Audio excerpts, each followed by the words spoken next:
Toutes les preuves de présence n'ont pas la même valeur.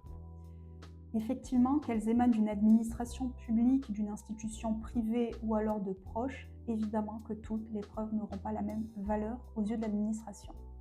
Il est donc évident qu'il faut privilégier les preuves des administrations publiques.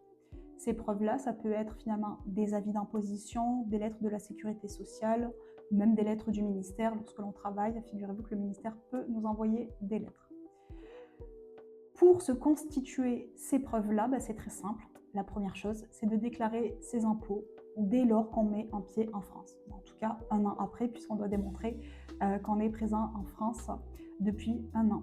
Alors, souvent les personnes sont étonnées lorsque je leur dis ça, puisqu'elles n'ont pas de papier ou alors elles ne travaillent pas.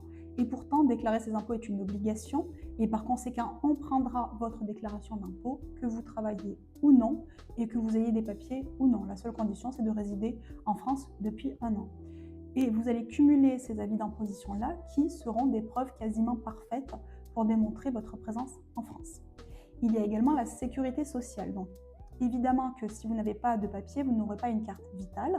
En revanche, vous allez faire une demande d'AME, l'aide médicale de l'État. Et on vous délivrera à ce moment-là une carte qui va durer un an et qui sera à renouveler. Parfois, cette carte n'est pas renouvelée parce qu'entre-temps, vous avez trouvé un emploi et que vos revenus sont supérieurs à ce qui est demandé. Et pourtant, mon conseil est malgré tout, chaque année, de solliciter cette carte, même si vous savez que vous ne l'aurez pas.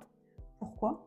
Parce que ça va constituer finalement des échanges avec une administration française et les réponses, même si elles sont négatives, vont constituer des preuves de présence qui ont une forte valeur probante. En dehors de ces pièces-là qui émanent d'administration, il va y avoir finalement des preuves d'institutions privées.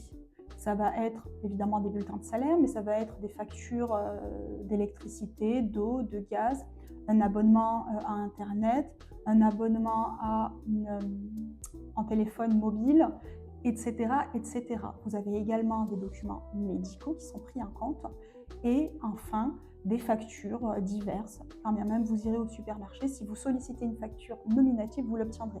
Donc ce n'est pas le ticket de caisse, c'est bien en dehors du passage à la caisse, vous sollicitez une facture. Vous pouvez également faire des attestations par vos proches, des amis, des membres de la famille, mais évidemment que la valeur probante, à ce moment-là, elle sera évidemment extrêmement réduite, mais il n'en demeure pas moins que ce sont des éléments à faire valoir, même si ça n'a pas le même poids qu'un avis d'imposition, qu'une carte AME, qu'une aide de la sécurité sociale, et j'en passe.